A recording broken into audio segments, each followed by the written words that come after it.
3, 2, 1, go. Oh, Natalia. Hi. Hi, guys. Hi, everyone.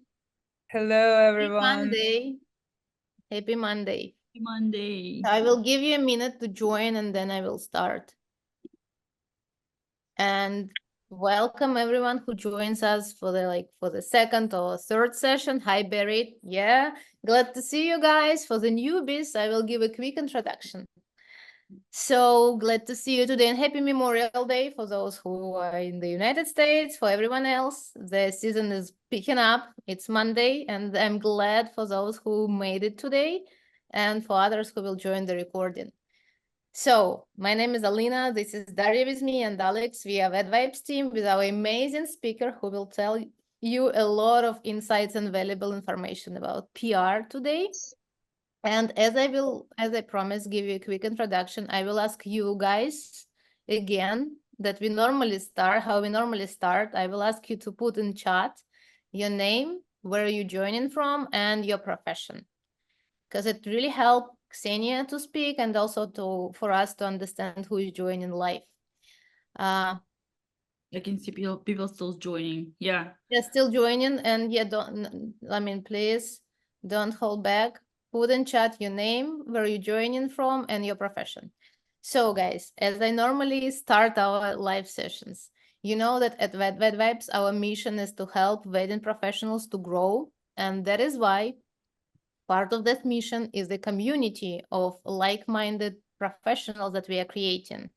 And today we decided to talk about PR, because this is one of the biggest growth drivers on the one hand. On the other hand, it's somewhat of a gray area for many of you. And we received so many emails and questions like, hi, like how we can get published, what we can do with our PR, and we know your pain. And that's why we decided to sit down today and talk specifically about this driver.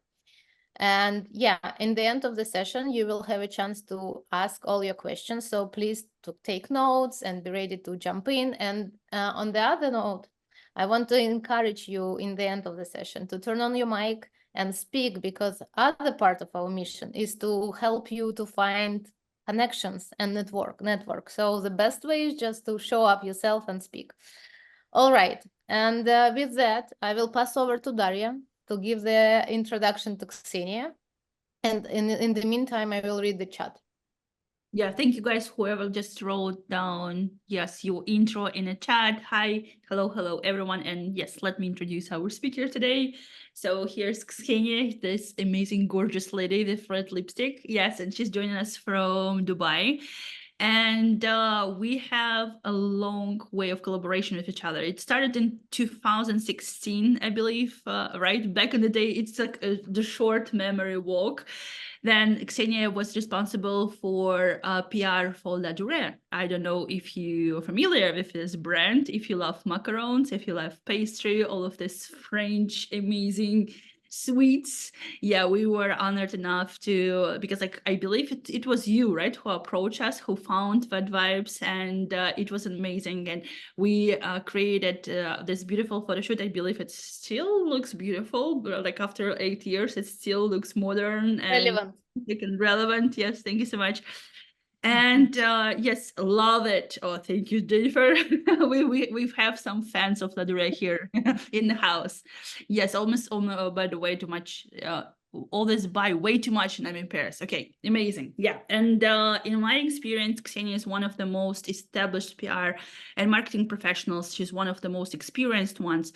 And whenever we have clients who are in need on PR, we always have her on like speed dial, and we always recommend her to our clients, to our members, because like she's super professionals in terms of understanding how to get featured, how to get collaborations with established brands. And she has the long history of working with luxury brands. And we also, like after our collaboration with Ladurée, we published so much of your work, right? With like Baccarat and Lalique, or like some amazing, like the other luxury brands. And whenever we needed some help in our marketing agency and with our clients to help them position themselves for upscale luxury clients, or to help them nail PR strategy, we also would ask her what to do here.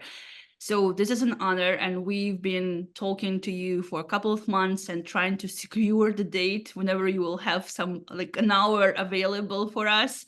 And we're super honored and happy that you finally found some time for it, and you will share your wisdom. So the floor is yours. Thank you very much, Daria. Thank you, everybody who's joining us today, who's going to join us later on, seeing the recording of our meeting. I'm super actually happy to be here and to speak to all of you guys. But of course, you have this question. Thank you very much, Daria, for promoting me so much. Probably you are my PR manager. To all the others, short explanation why probably you can listen to me and you can count on my advice, because I'm a practitioner, I'm not a theorist. I'm still working in marketing and communications for more than 12 years, actually. I started my way back in my home country as a PR specialist, and I became one of the 20 best nationwide PR specialists at the age of only 23 years old, which was quite early in the career, as you may imagine. But then I switched towards marketing, and I decided to combine both of them. So I experienced working in an agency and on the client side, which is kind of a difference. So I understand how big agencies are working, small agencies are working, but as well how actually headquarters are working and local branches are working, and what they seek when they try to figure out with whom to organize an event, whom to scout for brand portfolio shooting, photo, video, you name it, with whom to collaborate. So all this precious knowledge I'm going to share with you today. And of course, I also have multi-industrial skills. I worked in luxury mainly, so 9 years out of my 12 years experience, it's in luxury in particular. I'm working not only with fashion, but as well with home and decor, with art, with jewelry and watches, with IT actually, and some special solutions, automobile, real estate, you name it. So I have understanding of different layers of industries and communications within them. So I would like to share with you today as well. And what is more important, I had the possibility to lead international and cross-national projects. So to name drop a little bit, for the last few years, I've been working with Baccarat, Lalique, Bernardaud, Christofle, Dom, Dior, Chanel, Louis Vuitton, Saint Laurent, and all those brands. And now I'm located here in Dubai. And I happened to be here thanks to some recommendations from my headquarters in Paris. And thus I became a marketing director at the main luxury player company in the region called Shalhoub Group. Those who used to work with the Middle East, they know it because this is the biggest company in the region. We have joint ventures with LVMH, meaning all the local brands of LVMH are partially under the governance of the Shalhoub Group. So I'm still working with luxury, but now overseeing 4 markets, meaning UAE, Saudi Arabia, Qatar, and Kuwait, which also gave me some understanding of the most fast-growing market in terms of luxury. So while all the other markets are decreasing, actually here it's still booming a lot. People are willing to pay, people have money to pay, and they actually have money to bring some professionals, especially in terms of wedding, from outside the region, from USA, Australia, Europe, and they're willing to pay if they believe that it's gonna bring some value for their outcome of wedding celebration, some value for the term of editorials, if we're talking about media, and brands always scout some new, fresh, let's call it blood, so to enrich the portfolio and to show something unique to the region, because it's still growing. It's a little bit on the backside of the running distance compared to Europe and America, so you have plenty of opportunities over here.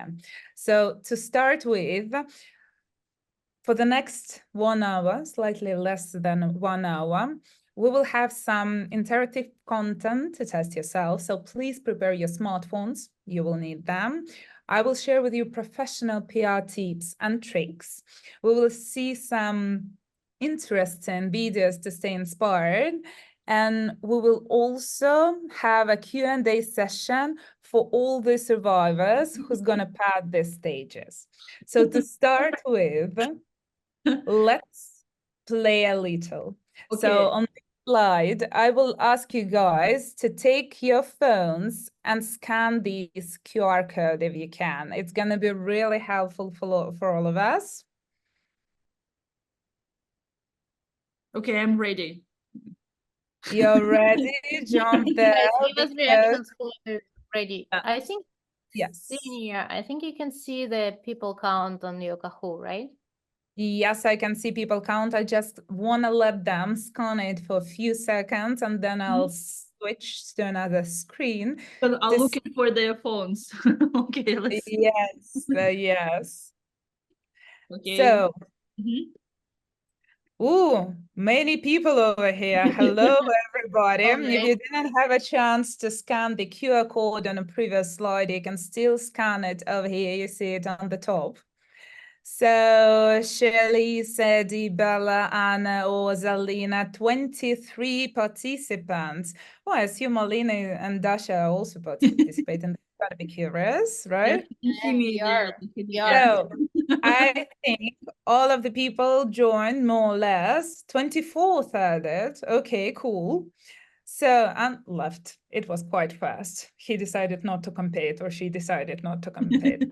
So let's start. And the game will be to understand how you actually know the difference in between marketing and PR. And you need to choose true or false for different statements. So the first statement, and you choose the answer with your phone. How do you think PR is different from marketing because it targets not only existing clients, but also potential ones? True or false? Don't forget that you have as well time, so 5 seconds left. Oh, this is exciting. Okay. So the statement is false, but many people got tricked because Yeah. it's a tricky question. Let's see who was the fastest one. It's Theodora. So some more questions to go. It's the second out of 5. So what do you think? Marketing consistently prioritizes return on investment or ROI and sales? 10 seconds left. True or false? Okay. Who was the fastest? Okay. Or almost 50-50, I shall say. True, it's actually true. How it changed now. Sadie is on the first place. Let's go. I have 3 more questions to test yourself. The third one. PR professionals can effectively cooperate even without a budget. True or I know the false? answer. I know the answer. This Okay. is mantra. This is not an answer. I think it's a mantra.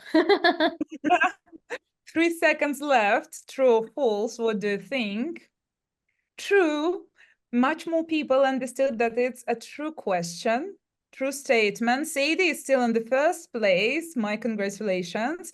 But 2 questions can change everything. Let's try. What do you think?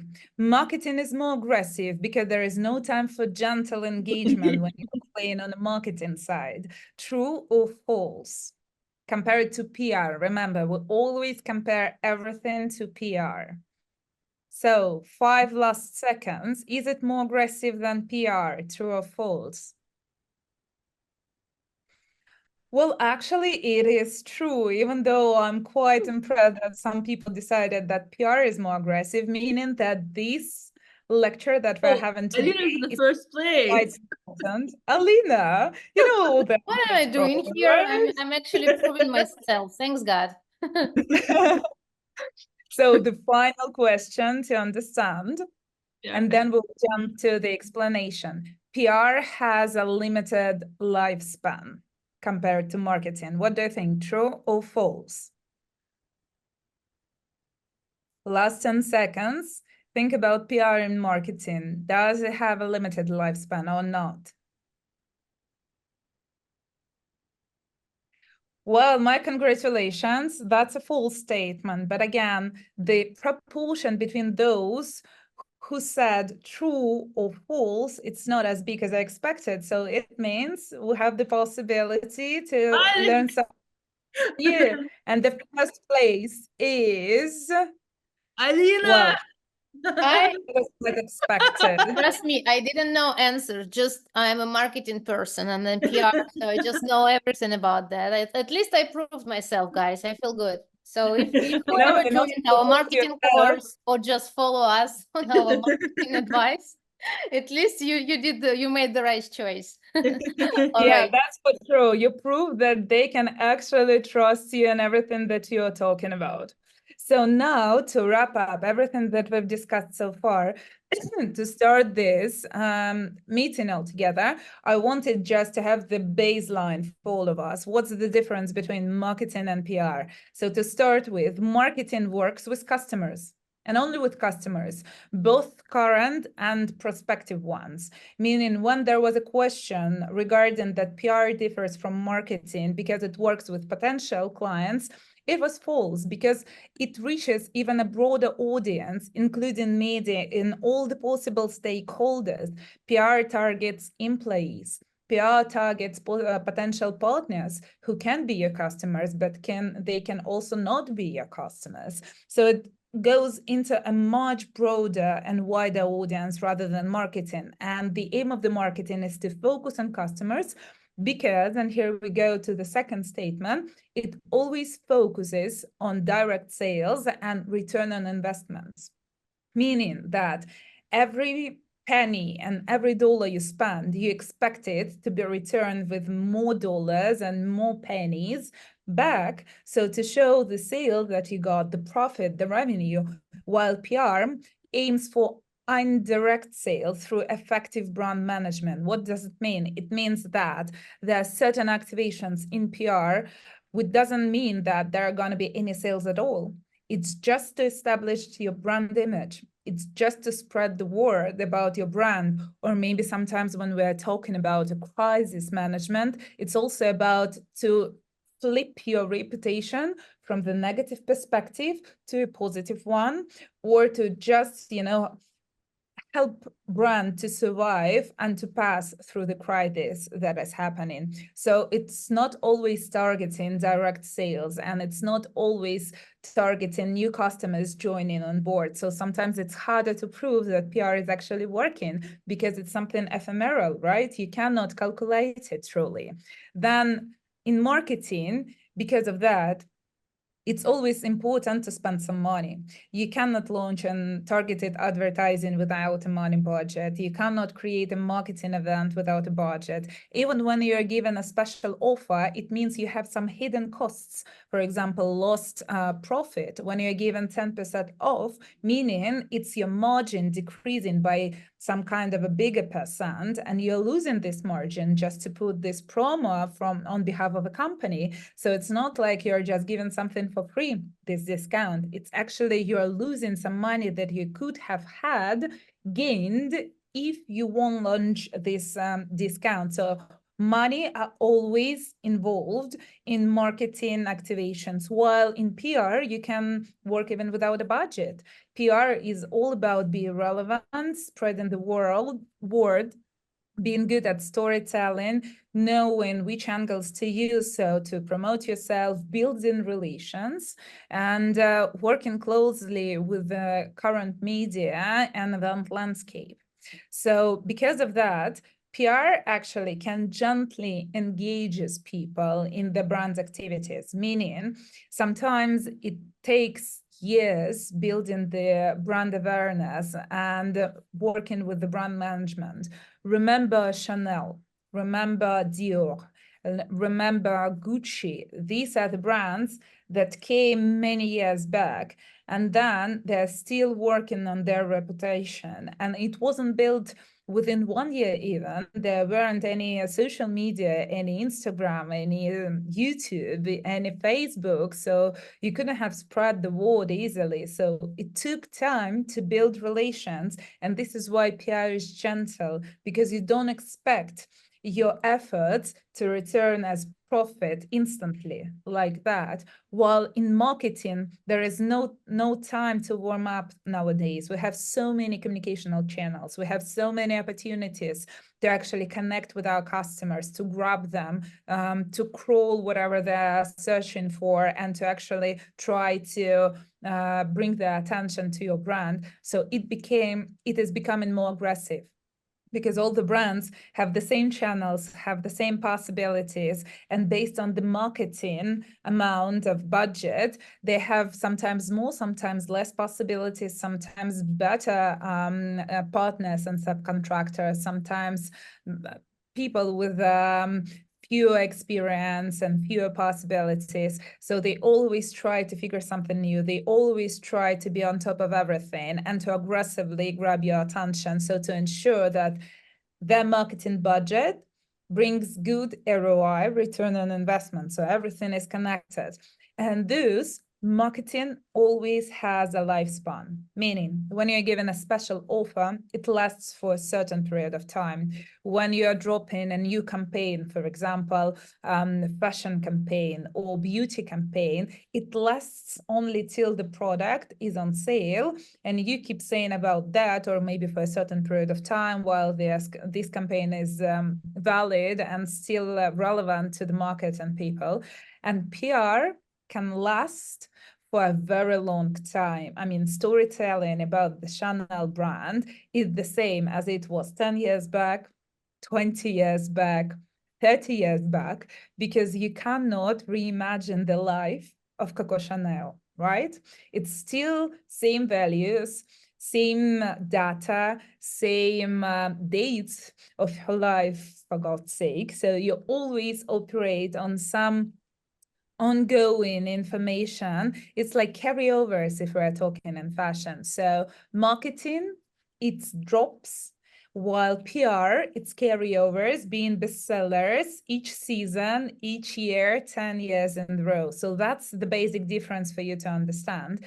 And today we're going to talk about PR, because it's the most curious part of all the marketing communications.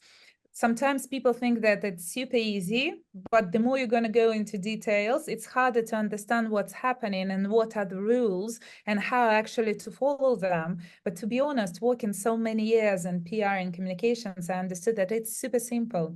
And when you can understand main steps, you can play in different parts of the world easily. It doesn't care you're located in Australia, in America, or in Europe.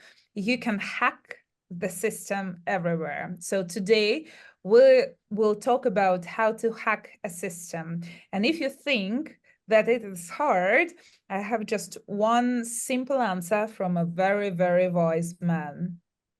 Courage. Courage is the key to life itself. A lot of people are born in situations where say, I'll never get out of this. So they won't. I say to people who say, well, I would like to have done so and so and so. So you could have done it. So but I couldn't get out of here. Man, the bus runs every day. So the basic rule here is actually that the bus runs every day. So there is no, missed opportunity. You always can start, no matter, have you just recently started your activity and you decided to start your PR presence, or you've been doing whatever you've been doing for the last 20 years, it's the same.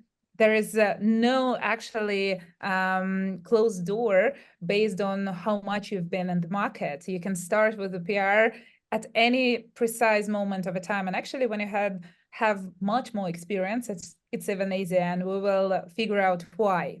Because, so to get the attention of the luxury brands, because I wanted to make this, presentation valid for you and important, not only for working with your future clients from wedding industry, but as well from many wedding brands with whom you can collaborate, or maybe just fashion brands, or maybe big international ones, I don't know, companies you've always dreamt about working with. So to get their attention, you need to have an established personal brand. And to have an established personal brand, it means 4 basic pillars that we as headquarters and local branches are always search for. So the first one, it's a verified experience. It means that all the time when somebody is Googling you, somebody is looking for you, they can easily understand either from your website or from your social media or from your any other resources you're using, Behance, Wet Wipes platform to prove your experience and so on and so forth, they can easily understand that you are a verified professional. Maybe you participated in some awards and you gained some recognition, or you have testimonials from previous clients and brands you worked with. So somebody, a third party, actually verified you and proved that you are valid, because there are so many people wannabes in the market. So if you don't have a verification and validation from a third party who can be your clients, other brands, some media, or professional associations, or I don't know, agencies who are working with you. For example, if you're individual entrepreneur and a freelancer who is working with different agencies, so this agency and the fact that you are working with them can actually be such a verified experience. So it's the first step. The second step, it's media presence. And media presence, sometimes people think that they need to give, comments, they need to write articles, they need to be somehow spokespersons to their personal brand, but it's not true. Sometimes your work speaks for yourself. For example, if you're a photographer and videographer, your media presence, it's maybe creating some photo shooting or video shooting for some media, not exactly probably for the wedding sphere, but sometimes for fashion or for beauty, you name them, you can find all the other possibilities.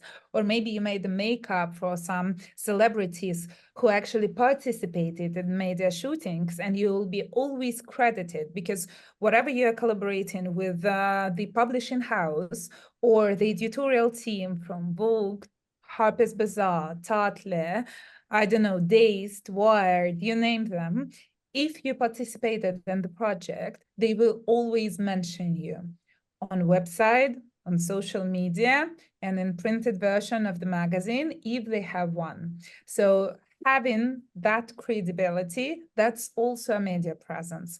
It's not only about giving comments or writing an article. Sometimes it's just showing your work, and showing your work in those media who has the same clear aesthetics as you. And here we jump to the third rule. You need to have the understanding of your clear aesthetics, meaning that if you're a more artist, you understand which makeup and hair you prefer to do, because there are so many styles. Maybe you are a little bit rebel, maybe you are super romantic and super classy, maybe you are a little bit avant-garde. So knowing your aesthetics and showing it everywhere in your portfolio, in your texts, on your website, on your Instagram, it's easier. For example, when you look at different people, even when you're speaking to person face to face, when you can understand who is the person, what are his values, what are his thoughts, what is his aesthetic, it's easier for you to understand if you have a click, right?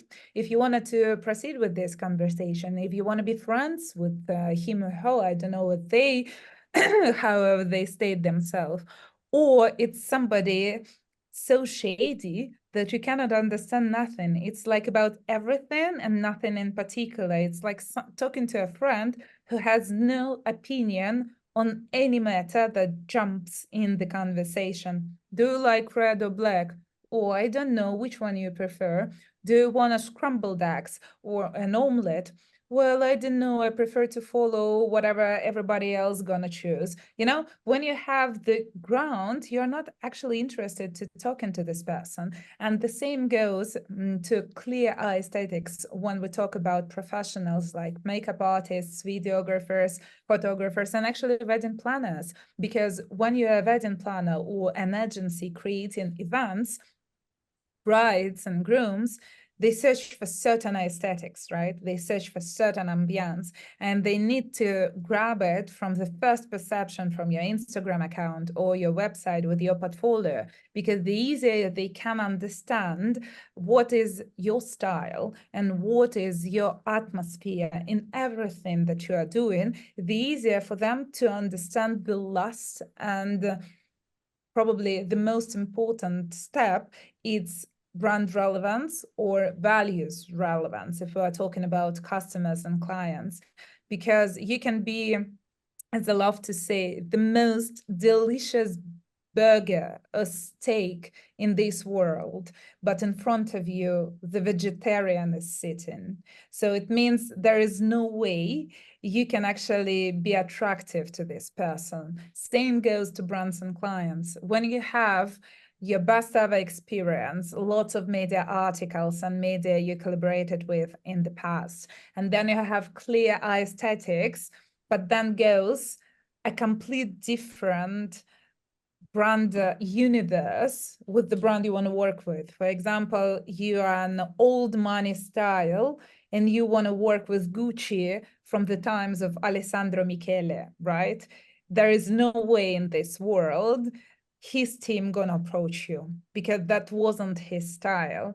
And you can be the very best one. There is nothing wrong with you, but it just doesn't go well with brand values. So what I always beg people, if you want to work with somebody, just make mentality check, make values check. What are the same values between you and the brand? What are the same values between you and the couple you want to work with, or the agency you want to work with, or the media you want to work with? Because once you will find this liaison between you, everything goes much easier. But if you cannot find it, please don't even enter the conversation, because it's going to be lost time for both of you. There is going to be a lot of distraction and dissatisfaction for you, and you will think that something is probably wrong with me, which is not actually true. It's just complete unmatch in between two of you. So if some of the things I cannot help you to build, I can at least explain to you how to verify your experience through media presence, so to deliver your clear eye aesthetics and be seen by the brands who share same values. And it all falls under the PR umbrella. So to start with, I was thinking about how to deliver it properly so you're all gonna understand it. And I decided that probably it's gonna be a nice match in between the wedding and building relationships themselves. Meaning we're gonna speak with you about how to tie the PR knot. And the first step, it's like in all the relations, offline or online, it's like on Tinder, or if you prefer the old school way, finding somebody at the theater or at the library or on the street, it's to work on your profile. What does it mean? It's a true understanding who you are, what you stand for, what you agree to see in your daily life, in your working life, and what you will never tolerate over there. And you will state it right up front for any conversation you're going to have. And to do that, usually the most important part to start with is to work on your press kit. Press kit, it's a certain number of materials that you collect together, so to explain who you are. Usually, and the most easiest way to collect the press kit is to have your cloud drive. For example, Google Drive or Dropbox, or maybe WeTransfer link, something digital and easily accessible. So you always have an application on your phone, or you always have this link to this Drive folder to share with anybody whoever gonna ask you about it. Of course, you can have your website and you can have your social media presence on LinkedIn or on Instagram or maybe on Pinterest or on any other platforms you may imagine. But for journalists precisely, drives and cloud folders are much more easier to use. So please collect everything at once, because within this drive, you need to have your photo always, because in case if you're going to be spokesperson for any article, or you're going to give a comment, or they would like to interview you, they need to have your good photo.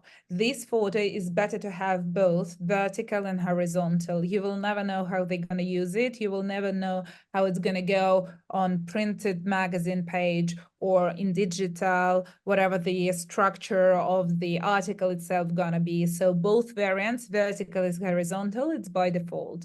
Please try to have them as professional as it is possible. I mean, like no photos for the beach, from the beach allowed, no photos, you know, from the latest trip or from the bar with martini or some kind of a cosmopolitan or from your sport. It should be really nice, and it's gonna be the best way if you're going to have this photo somehow reflecting your eye aesthetics. Remember, we were talking that it should be really easily and understandable what is your eye aesthetic and how it's going to match with media or brand. So if you're more into luxury classical style of weddings or photo shootings, try to do something like that for yourself as well. If you're RT, try to do something Vivienne Westwood style in terms of your professional photo as well, because this photo going to work as your business card in terms of media presence. Then, of course, you need to have your portfolio. Better if you have it both in photo and video files, meaning that you can show how it works in statics and how it works from the video perspective. If we're talking about event organizers and planners, it's easy. You always have both photos and videos from all the projects you've been doing for so many years. If we're talking about photographers, I understand that probably for you video is not applicable and vice versa, but sometimes you guys work closely with your friends who are both photographers and videographers. So you can actually ask for some, for example, if you're a photographer, you can ask for a backstage video about how you usually work, right? What's the atmosphere on set, how you're working with models, are you helping them? Or maybe you're an autocratic, you know, photographer who is showing everything without letting anybody to interfere, and vice versa for videographers. Sometimes when you have a beautiful videos, you can also make some photos just to show that you understand how it's going to work as a print screen or a screensaver if somebody's going to take a photo out of your video, your vision, and everything that is related to it. For MUA, again, much easier for you guys. Usually also has videos and photos from all the projects you've been involved with. But then the most important and the hardest part, it's actually to explain yourself in a text file. And here you need to clearly state who you are, what is your experience, which scales of projects you are usually working with, what are the main do's and don'ts, your desires, your strengths and weaknesses. And it should be really clear from this text. And when we're talking about clear text, let me show you. And I'm not trying to, you know, to pretend that it is something that it's not true. It's a real example. Bad example, I took it from the Baccarat website. The Baccarat crystalware brand, which is well known. It has more than 260 years of history, and it's one of the most popular crystalware in the world. And on the left side, it's the text from their website. On the right side, it's the text that I've been using for 4 years while I was working with them. And when you see the difference, you can easily understand that the difference is in the details. The first text on the left, it's too dull, generic. you see many flowery words like a legend, a castle, a feast in France, from dreams to contemporary exceptional moments. I mean, like, I've read 4 sentences and I still understood nothing. I don't understand What what kind it's of brand is about. it? Yes. What are you selling? What are the brand? What are the story? I mean, like, why I shall read it further? I lost my interest on 4th sentence and I don't want to proceed. So you can't understand, even when you go to the Harcourt glass, why it's an absolute hero of eternal modernity. I mean, like, still no proofs, no valid points why I shall believe in that. While the second text, you can find all the important data, hints that add more value to this text. For example, when it was established, during the reign of which king, why it's named Harcourt, and what does it mean? What are the main 2 colors used in this glass? What they represent? For example, the interest in heat, like the signature red, was achieved by actually infusing a crystal with 24 karat gold power, which is like, wow, 24 karat gold power. It makes it even more precious for you. And then you have some name dropping and place dropping that help to explain why it's cool and great, like it's still used at Versailles, at the Vatican, for all the official occasions and all the official celebrations, dinners, visit, and so on and so forth. So these are 2 examples.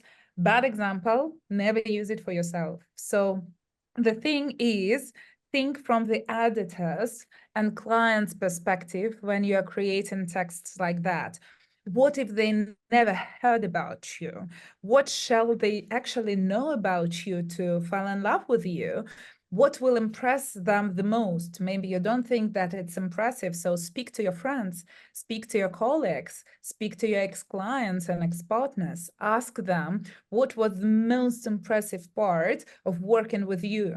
Maybe you're super creative, or maybe you're so stress resistant that you can outperform any stress-resistant person in this world, meaning that when you're an event planner and you have a bride who is a bridezilla, you're going to be super calm, always smiling, and that's what makes you different from all the others who's going to panic or who's going to say, screw it up, I'm not going to do that anymore, I'm absolutely done, I'm not going to work with you, lady, to any bridezilla that will occur in the, you know, like periphery.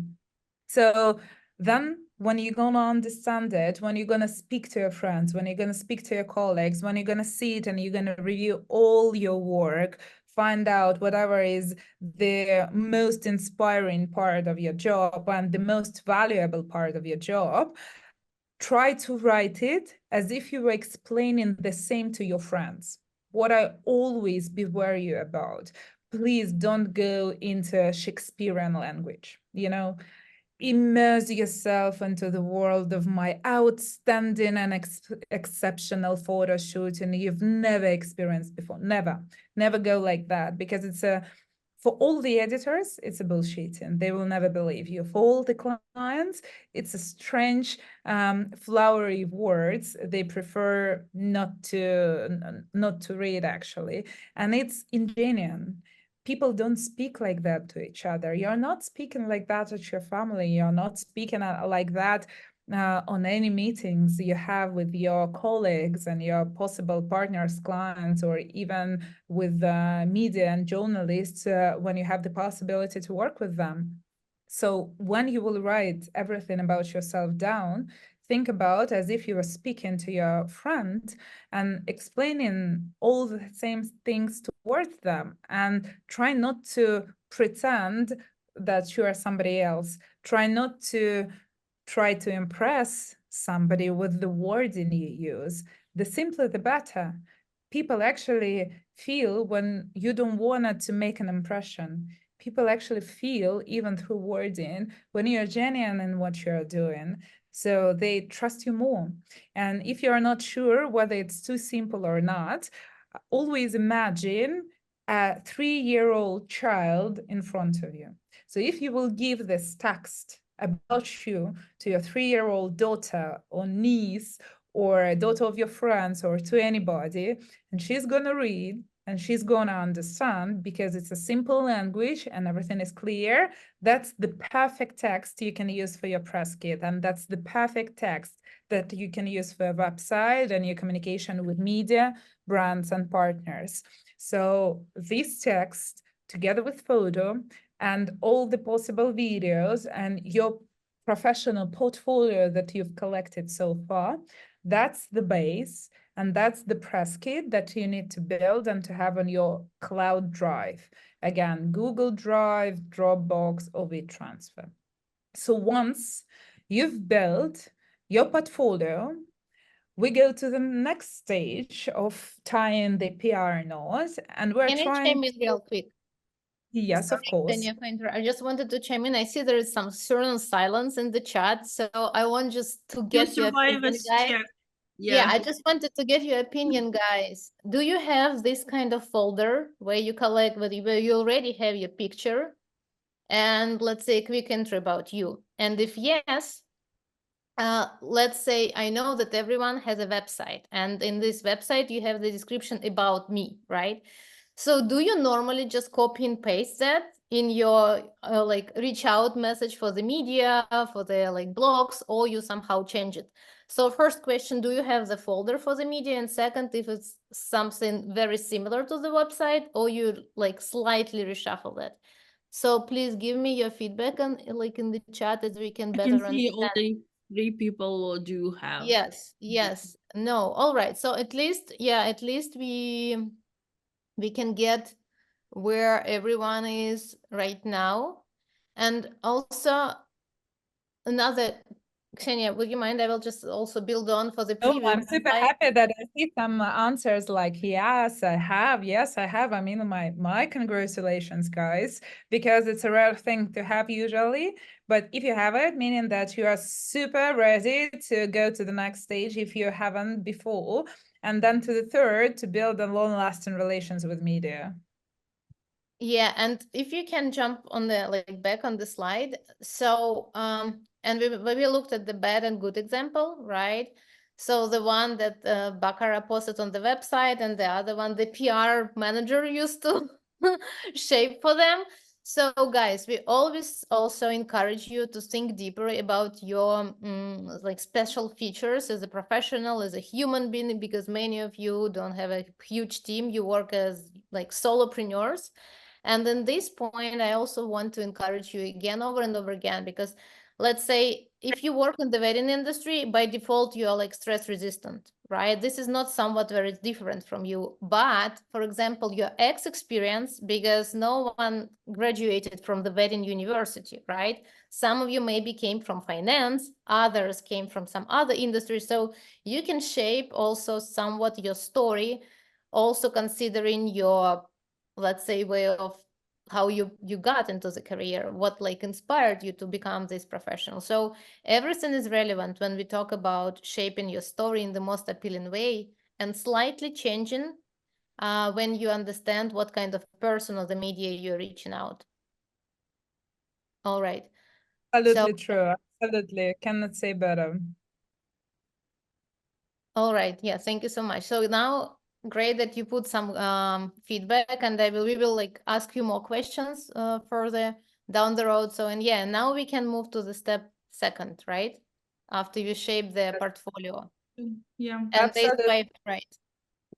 So after you shape your portfolio, as an always searching for a perfect couple, if you want to have a perfect couple, because it's not by default for everybody, you need to find your person. So in real life, you're going on a date, but in a modern PR life, you need to reach out to media and to possible partners and brands with whom you want to work about. And here, one important rule always occurs, and this rule is the Sell me that pen. Watch. Go on. You sell this fucking pen? That's my boy right there. This pen. Fucking sell anything. Would you do me a favor? Why don't you name down that napkin? I don't have a pen. Exactly. Supply and demand. So supply and demand, that's the basic rule, supply and demand. So first of all, so to perfect your possibility to reach out to media and brands, there are some common relationship looking mistakes that you need to avoid in your PR pitch. PR pitch meaning all the time that you reach out to media or maybe to possible clients and brands. So the first one is not specifying what you want. So you don't understand your supply to their demand. It is important to be prepared and well review media outlet you want to be published at, and its rubricator, all the things they post about and they cover all the topics in advance.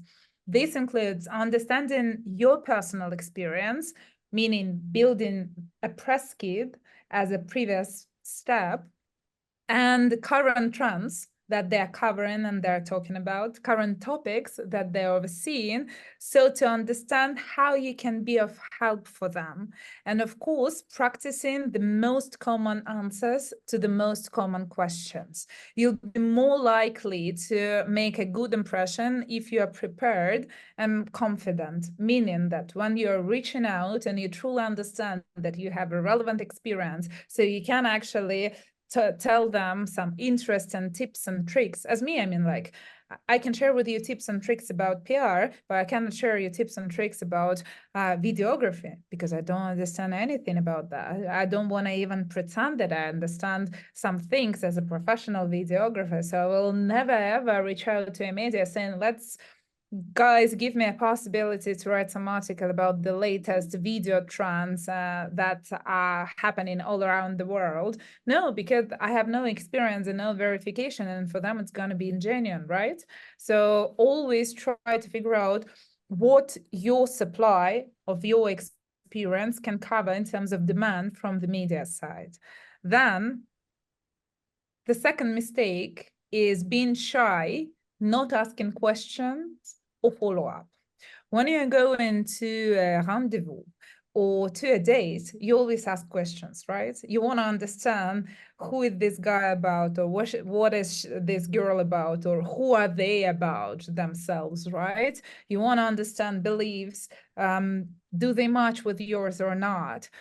What are the plans for the future? Maybe the person never wants to have a family and you wanted to. So you don't have the same path, right? And you don't have the same approach to your relations. For somebody, it's a one night stand, and for you, it's a possibility to build a family together. So you always ask questions and you're not shy about it because it goes for your life. Likewise with media, after you find as you think, perfect match, a media outlet that it's perfectly relevant for you, and you think that you can cover their demand with the supply of your experience, it's crucial to take a step forward and follow up with the editor of a journalist. Don't be shy. Usually, especially in America, what I've seen while I was working with the American market, if you are not sending at least 5 emails, I mean like follow-up emails with an initial one, which gives you 6 emails in a row, it means you're not interested. Editors and journalists will think like, oh, probably he tried to do it with everybody else. You know, like he just sent out an email to 100 media and he or she or they just wait for whoever gonna answer them, or him or her. So when you're actually keep reminding about yourself, it's what every PR manager does. It's all the same. And this is why we're good at what we're doing. We know that it's necessary to be consistent and sometimes demanding, in terms of demanding even the no answer, and be ready for that. Because it shows that you're proactive and you're ready to help them. Don't be actually afraid of asking questions, because sometimes you follow up and they say, oh, I'm so sorry, I don't think that it's an angle or a relevant experience that can help for this precise article. So don't stop there. Always ask why. Always ask, so maybe I can give you something else. Maybe I have another article, or, you know, maybe we can tweak the angle, or maybe not for this rubric, but for another one. I'm always eager because I have that, and here you have a press kit ready So to prove them that you have this possibility to cover other topics as well, because believe me or not, out of all the no's that I've received in my previous career, at least 50% of them I was able to turn into yes, just because I asked question why, just because I asked, like, maybe there is another possibility to do something. Let's tweak it over. Let's think about what's possible. But if I wouldn't ask this question, I wouldn't have the article published or TV show with my spokesperson held on a national TV or anything else. And it's a simple question. If they're gonna answer you again, no, that's their answer, but at least you tried. So try to figure out how you can help and what is possible, asking questions proactively. Again, imagine as if you were on a date. On a date, you are not shy about asking questions. And because it's also important for your life as well, for understanding if you're a match or not. Then the third mistake, it's making spelling and grammar mistakes. So you understand how sometimes frustrating it is when you have a chat with a girl of your dreams or a man of your dreams and he's misspelling or doing an awful grammar mistakes you will never tolerate in your life. Sometimes people don't bother about it. I'm not calling for you guys, but to others, they can understand this pain. So likewise, it goes for professionals. Many studies have shown that people are more likely to find someone attractive if they have good grammar, because people also associate it with intelligence. So you want to be intelligent for editors who's going to speak with you. Proofread everything, all the information. If you want to make a good impression, no matter on Tinder, on your messaging with a possible perfect match, or the job portfolio you are sharing, or the PR pitch you are sending to a journalist, because it will make you stand out.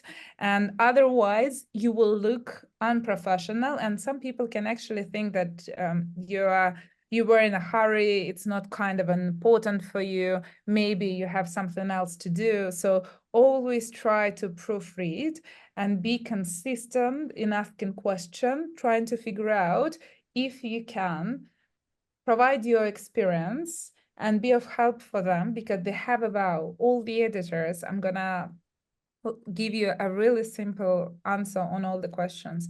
All the editors, they have a problem. So your main aim is to find what the problem is.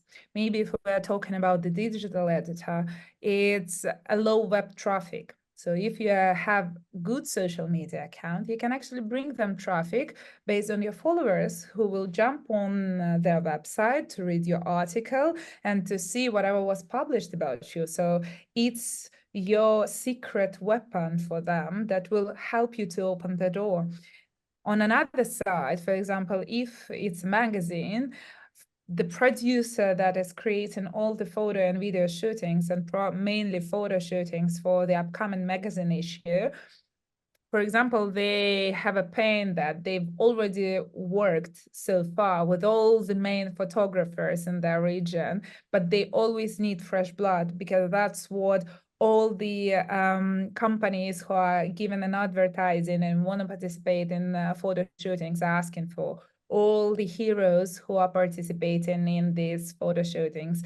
And even the editorial team, the editor-in-chief is always asking them, give me something new, give me something fresh. I want to have some new angle to have a beautiful cover story, so to be visible on a shelf among all the other magazines that are standing over there. So it can be your key to their door, your key to their heart, giving them this new angle. So understand how you can do that, because when you're going to follow this supply and demand rule, it actually helps you to build with them a family and to create long-lasting relations beneficial for all of you. And here we have 7 simple rules to follow so that your family gonna live in a happily ever after without a divorce. So this happily ever after consists of, first, know your journalist. I always advise you, Google them. Find them everywhere. It can be heard as stalkering, but actually it's a homework.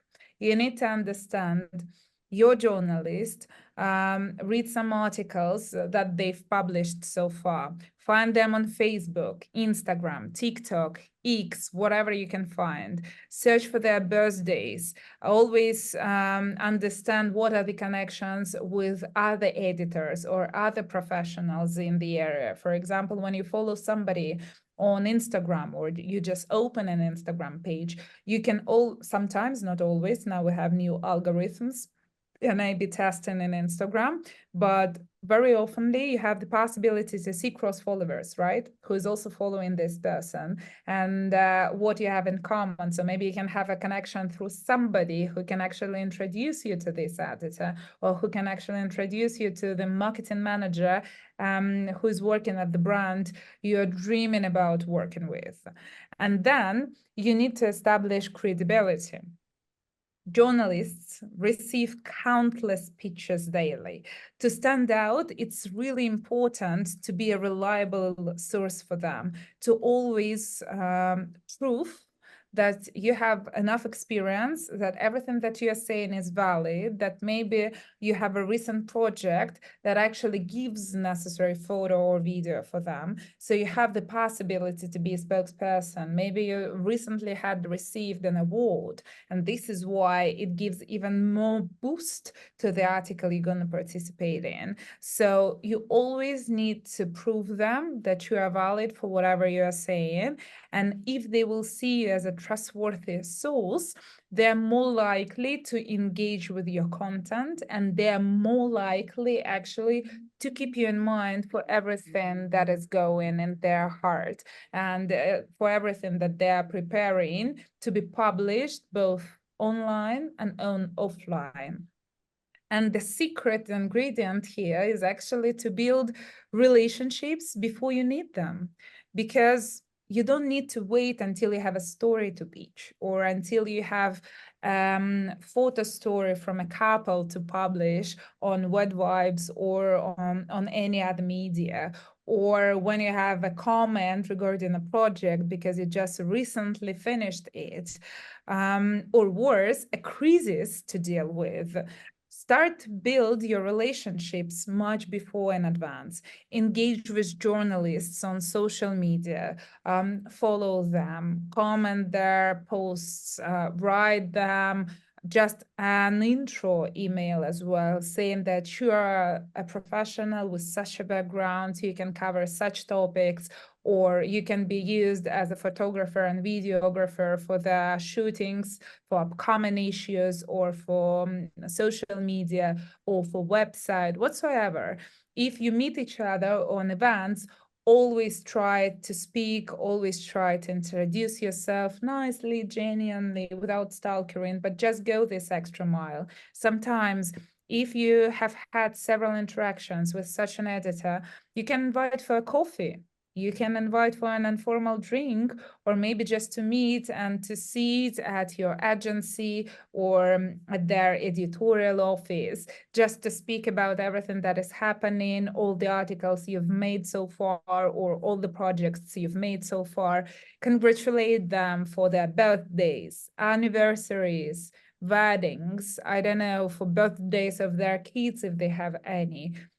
Have this extra mile as if you were a luxury brand treating the VIP client. But be genuine. I mean, like, if you don't like this person, you're not obliged to do that, right? Because people feel when it comes from the heart. But usually, all the editors, they're people like you. They have their job, they have their deadlines, they have their pains. And when they see a genuine connection and as a genuine desire just to be in normal human relation, they always react on it. This secret gave me so much more in my past life, just because I was honest in whatever I've done. And I always wrote even one sentence for birthday or for anniversary. I had my calendar always mapped out for all the important dates, and it made a difference. Next, always be responsive. Sometimes journalists can approach you for a comment that probably is not 100% up to you, but at least 70 or 80. So be ready, try to answer at least something, or to say to them that I'm not sure I can be of help, but maybe I can recommend you somebody who can be a perfect match for this article, who can give a perfect comment, or I cannot take this project at the moment. I'm overwhelmed with all the shootings I have so far on my schedule, but maybe I can recommend you several of my friends and share their portfolios so you can choose with whom you want to work. So you're saying no, but you're responsive. So, and it gives much more to both your relations and your credibility, because if they sent you an email, they're not ready to wait for your answer for 2 weeks or for 3 weeks or even for 4 weeks, because it's much more important for you rather than sometimes for them. But this change, if they've sent you something and you've answered quite immediately, it's going to be a game changer as well. If you're gonna work with them all the time, or especially if you wanted to establish a new relations, you need to give an exclusive content. Journalists are always on the lookout for exclusive and compelling stories because it affects clickbait, it affects the purchase rate if we're talking about offline media, it affects the viewing rate if we're talking about TV, if it affects the listeners rate if we're talking about radio. So the more exclusive the story, the better. So offer them unique insights or access to information that others may not have, or maybe let them publish your wedding content as the first media to publish and then give it to the rest in several hours. So they will have the exclusivity for several hours. It's also possible, keep it in mind that exclusivity goes not only exclusivity by default, so no other media will be possible to have this photo shooting or video shooting or this project published in the future at all. Sometimes it means just several hours of exclusivity, so you can always negotiate. For example, Vogue usually loves to be the first one. So you gives everything to Vogue, then you wait for 2 hours, and you can give the same to Wedding, to Harper's Bazaar, to Tatler, or to Grazi, or you name them. And it will give much more credibility to you, and it will build stronger relations with the team. And of course, appealing for this media for you. Again, feedback matters based on all the previous points that we've discussed. If a journalist provides feedback on your pitch or coverage, take it seriously. This is actually a great opportunity to use their constructive criticism to refine your approach so you can send better pitches to everybody else in the future, which are more likely to get accepted.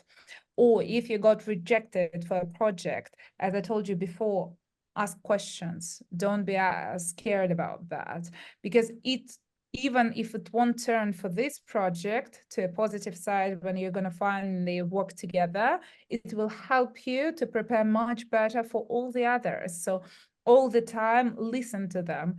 Even if sometimes you are not ready to accept whatever they're talking, give you time, sleep it over, think about it in 2 days and 3 days, and try to find a rationale in their words. Because when people give feedback, usually they have some rationale, even a small one, but they have it. And the greatest need is to find it and turn it for good to you. And the last one, be grateful. Actually, it's a very simple one, but again, a very impactful one.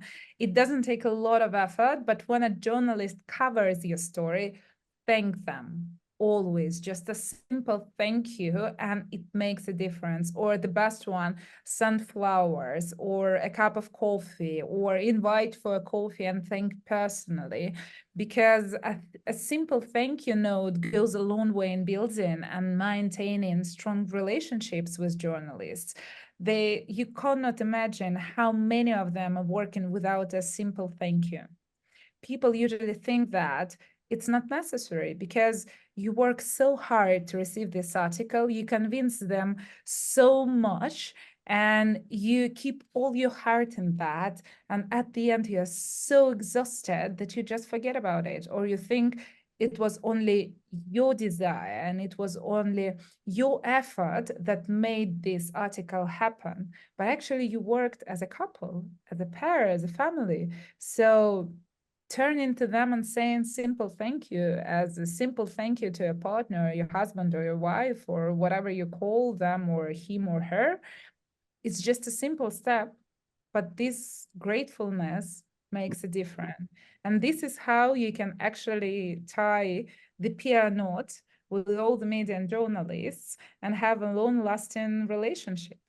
I know it was a little bit long, but if I'm not mistaken, I fixed it within 1 hour because I tried so much not to be, flowery in my language and give you precise tips. I hope it was clear, but if you have any questions and you want to know something more, I'm here because now we have a Q&A. Thank you, Ksenia. And I also want to jump in and maybe highlight some of your points because we work with a lot of wedding professionals. And guys, I think that for some of you, I want to advocate for you because Ksenia, she's a PR guru, right? Her day job is do PR and marketing, and you are wedding professionals. And maybe it sounds a bit overwhelming that like I need to pack myself, I need to make this beautiful reach out message, and I need to reshuffle it all the time. There is no grammar mistakes, and I need to send at least 6 emails. Totally get it. And maybe it sounds a bit overwhelming. It totally like that. So first of all, we remember that we choose our battles, right? Because you do like the wedding photography or wedding planning. This is your main job, and then you have to promote yourself. So of course, it's really hard to to have an extensive list of media and send them 6 emails in a row. I understand that. So choose your battles, choose the media that you want to be featured the most, or the brands you want to work together on the next like style shoot, for example. And this will help you to save time and set your priorities. This is number one.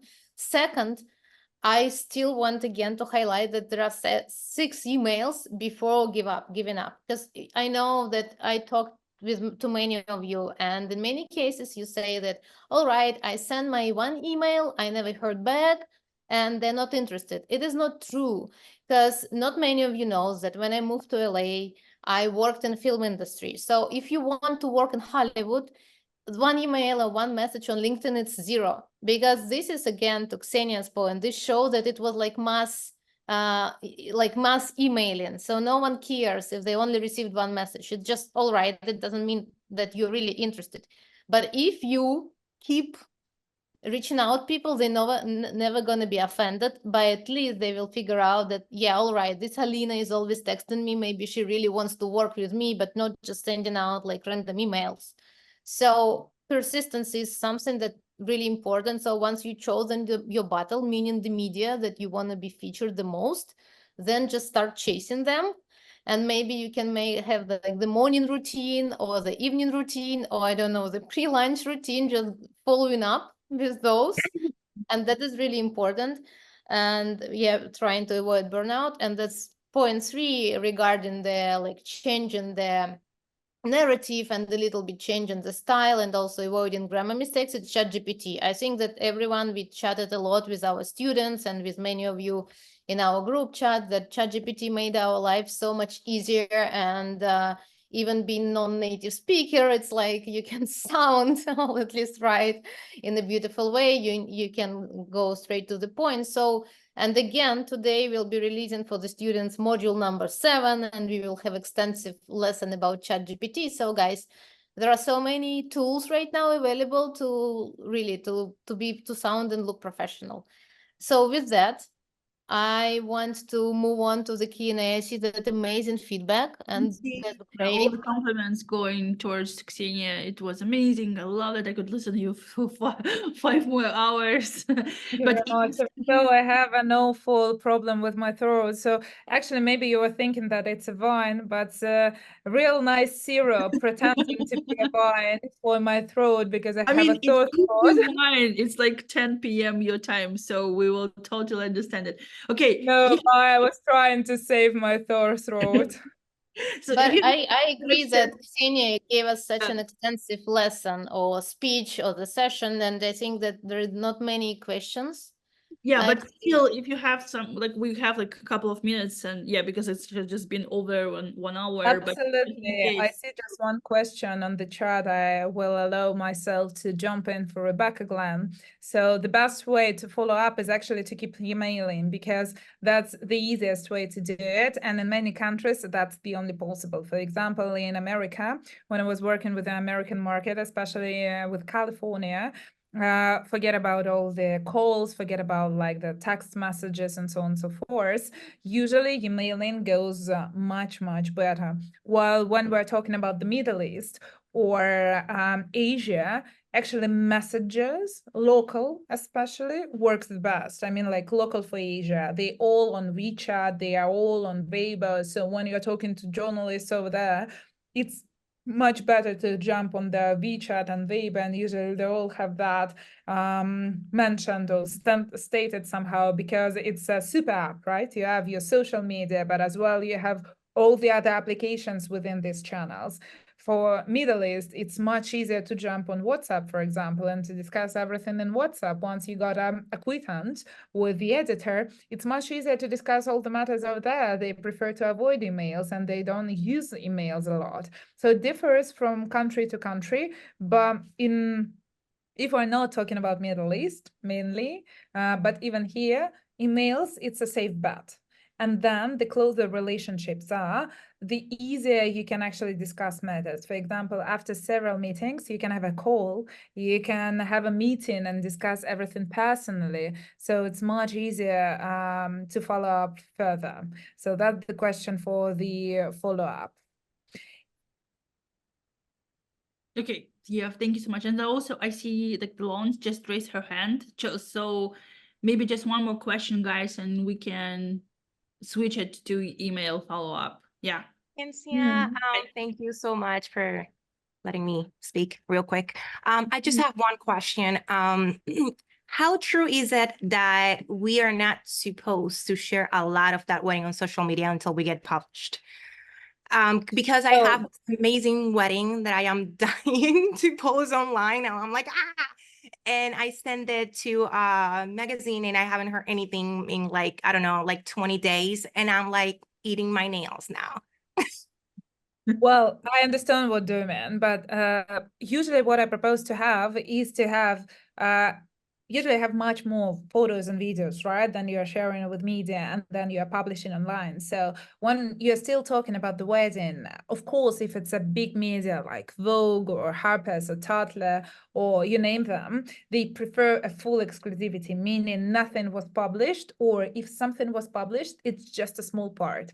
For example, just a bride and a groom with no, overview of whatever was happening, with no overview in terms of details of decor, because sometimes you can give weddings as well for architectural digest, for example, because it was in a beautiful setup in architectural old mansion. So you can show as the event was happening over there, and they have these sections, like the blessed places for weddings, so on and so forth.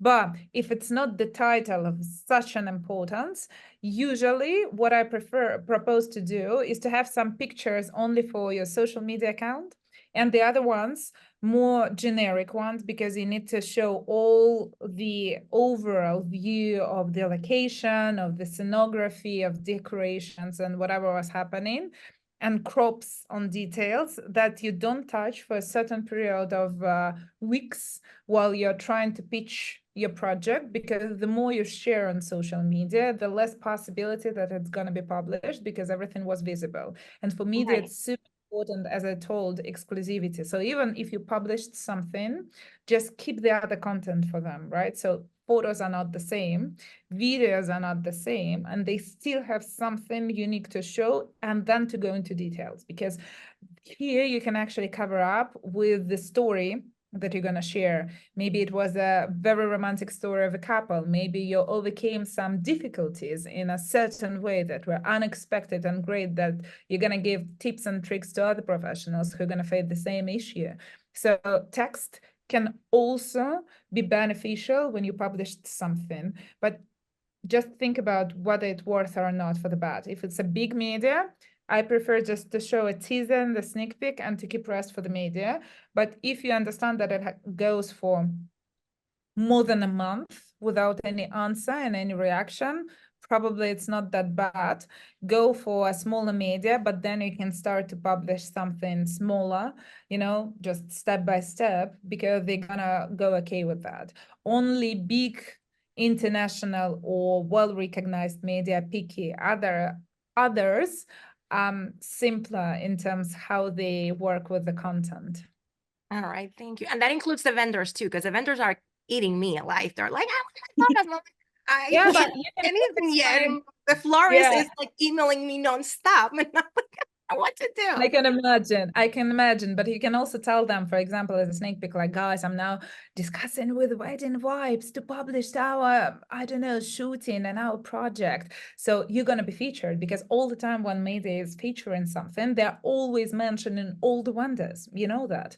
Okay, So yeah. for them, it's also visibility, and for them, it's also recognition. And what I encourage you to do is as well to discuss with them the publishing on social media, because on social media, they will be forced to tag you all, and those you will have their followers. So to wait for it, if it's a good media, it's worth it. And when you actually explain it to vendors, not like, guys, wait for it, but when you are saying to them, guys, I'm trying to get us published here, give me some time. Sometimes they probably also may have any connections with this media, who knows, maybe Right. they're going to help you. So Thank You you so can much. encourage them for collective efforts, just emailing the media, like, guys, join me.